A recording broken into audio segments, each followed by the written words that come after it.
सावन का महीना शुरू हो चुका है और आज सावन का दूसरा सोमवार है।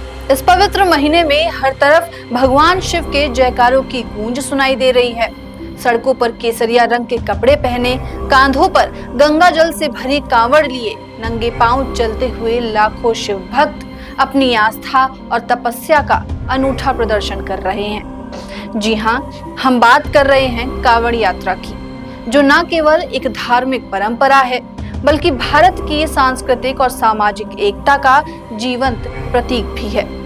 लेकिन सवाल ये है कि आखिर कांवड़ यात्रा क्यों की जाती है, इसके पीछे का रहस्य क्या है और ये यात्रा भक्तों के दिलों को इतना क्यों छूती है। आज हम आपके लिए लेकर आए हैं कांवड़ यात्रा की पूरी कहानी, इसका इतिहास, इसका रहस्य और इसका महत्व। तो आइए इस आध्यात्मिक यात्रा पर चलते हैं और जानते हैं कि कैसे ये परंपरा लाखों लोगों की आस्था का केंद्र बनी हुई है।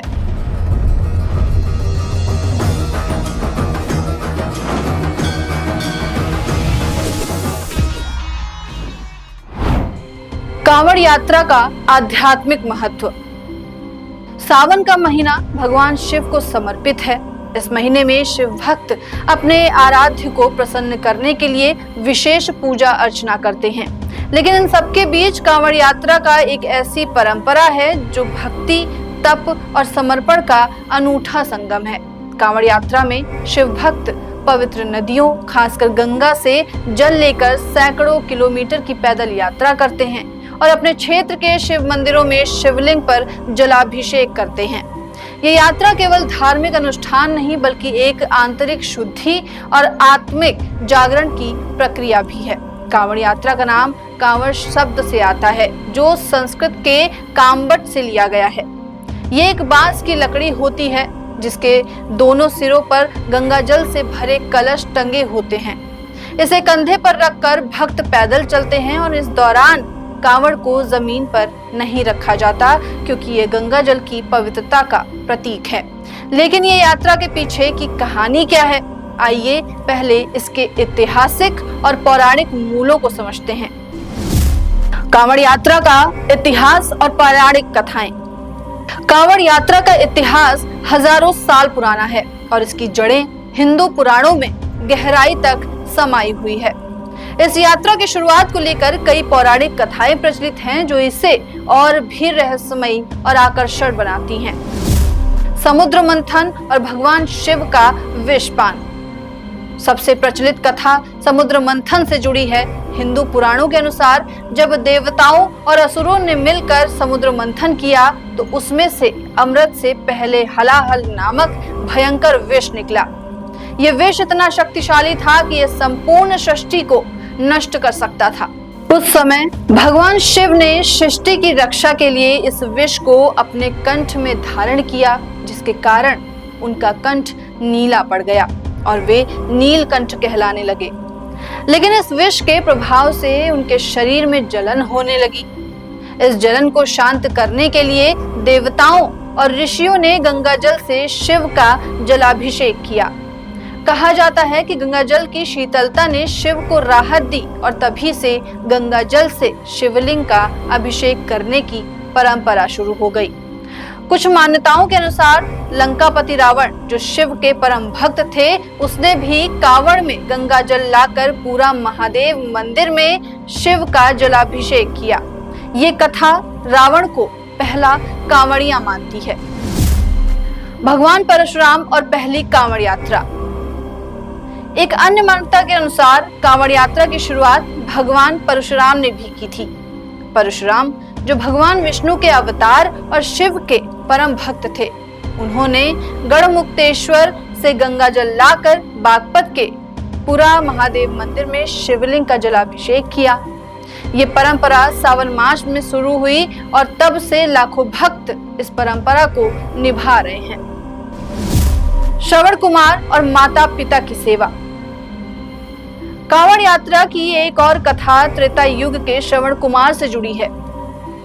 श्रवण कुमार अपने अंधे माता पिता की सेवा के लिए प्रसिद्ध थे। उनकी माता पिता ने हरिद्वार में गंगा स्नान की इच्छा जताई थी। श्रवण ने अपने माता पिता को कांवड़ में बैठाकर हरिद्वार ले गए और वहां से गंगा जल लाकर शिव का जलाभिषेक किया। इस कथा के अनुसार श्रवण कुमार को पहला कांवड़िया भी माना जाता है। ये कथा न केवल भक्ति बल्कि माता पिता के प्रति समर्पण और सेवा को भी दर्शाती है। भगवान राम और कांवड़ यात्रा। कुछ मान्यताओं में भगवान राम को भी पहला कांवड़िया माना जाता है। कहा जाता है कि राम ने बिहार के सुल्तानगंज से गंगा जल लाकर झारखंड के वैद्यनाथ धाम में शिवलिंग का जलाभिषेक किया था।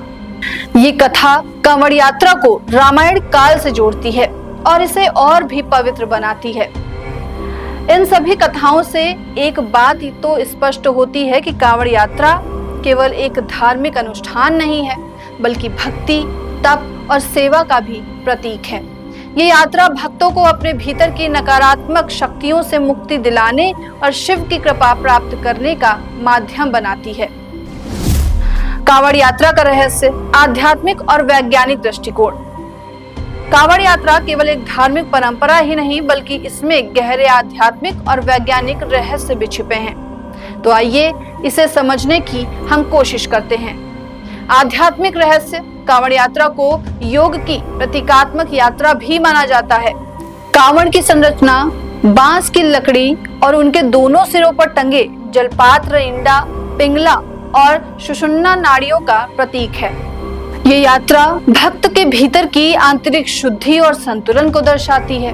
गंगा जल को शिवलिंग पर अर्पित करना केवल बाहरी प्रक्रिया नहीं है, बल्कि आत्मा की शुद्धि और शिव के साथ एकाकार होने की प्रक्रिया भी है। शिव पुराण के अनुसार सावन मास में शिव की पूजा और जलाभिषेक से भक्तों के पाप नष्ट होते हैं और उन्हें मोक्ष की प्राप्ति होती है। कांवड़ यात्रा को अश्वमेध यज्ञ के समान पुण्यदायी माना जाता है। ये यात्रा भक्तों को आत्म संयम, धैर्य और भक्ति सिखाती है।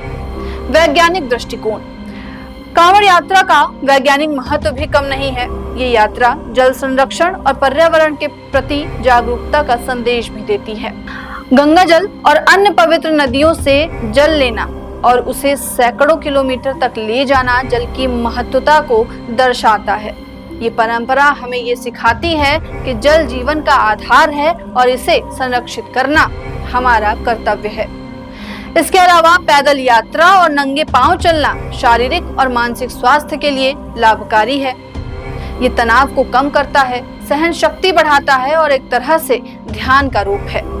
कांवड़ यात्रा के दौरान भक्तों का सामाजिक समरसता और एकता का भी भाव देखने को मिलता है, जो समाज को जोड़ने में मदद करता है। कांवड़ यात्रा के प्रकार और नियम। कांवड़ यात्रा कई प्रकार की होती है और हर प्रकार के अपने अलग नियम और विशेषताएं हैं। सामान्य कांवड़। इस यात्रा में भक्त जहां चाहे रुककर आराम कर सकते हैं, लेकिन कांवड़ को जमीन से नहीं छूने देना होता है। इसे स्टैंड पर या किसी अन्य कांवड़िए के कंधे पर रखा जाता है। डाक कांवड़। ये सबसे कठिन यात्रा है, जिसमें भक्त 24 घंटे के भीतर अपनी यात्रा पूरी करते हैं। इसमें कई भक्त एक साथ दौड़ते हैं और थकने पर एक दूसरे को कांवड़ सौंपते हैं। झांकी कांवड़। कुछ भक्त अपनी कांवड़ को सजाकर झांकी के रूप में ले जाते हैं, जो भक्ति के साथ साथ कला और सौंदर्य का भी प्रदर्शन है। खड़ी कांवड़। इस प्रकार में भक्त बिना रुके अपनी यात्रा पूरी करते हैं, जो अत्यंत कठिन होती है। कांवड़ यात्रा के नियम। नंगे पांव यात्रा। कांवड़ पूरी यात्रा नंगे पांव करते हैं, जो उनकी तपस्या का प्रतीक है। पवित्रता का पालन।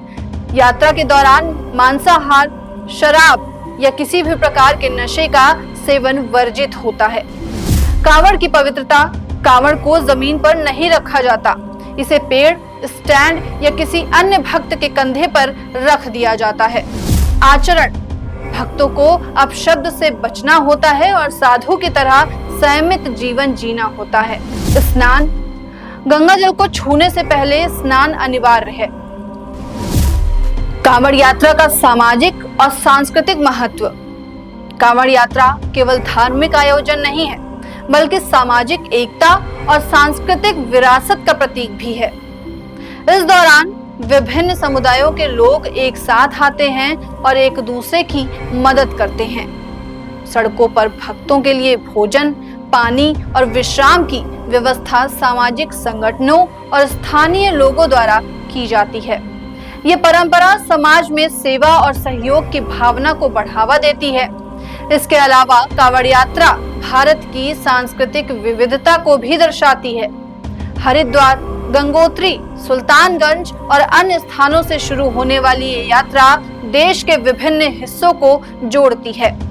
भक्तों के जयकारे जैसे बम बम भोले और हर हर महादेव आध्यात्मिक ऊर्जा का संचार करते हैं और माहौल को उत्सवी बनाते हैं। कांवड़ यात्रा की चुनौतियां और विवाद।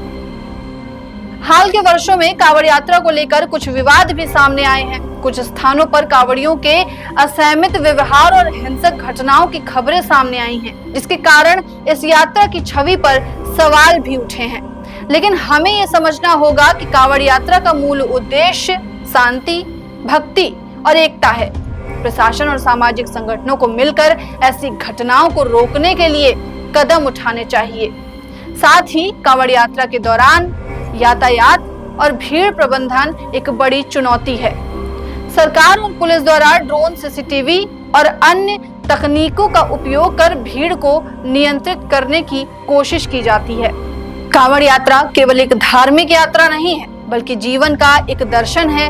यह हमें सिखाती है कि तप, समर्पण और आस्था से कोई भी लक्ष्य प्राप्त किया जा सकता है।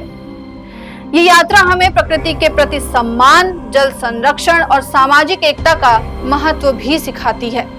हर साल लाखों शिव भक्त इस यात्रा में शामिल होकर न केवल अपनी आस्था को मजबूत करते हैं, बल्कि समाज में सकारात्मकता का संदेश भी फैलाते हैं। तो आइए इस सावन में हम भी भगवान शिव की भक्ति में डूब जाएं और कांवड़ यात्रा के इस पवित्र अवसर पर अपने भीतर की नकारात्मकता को दूर कर सकारात्मक ऊर्जा का संचार करें। हर हर महादेव।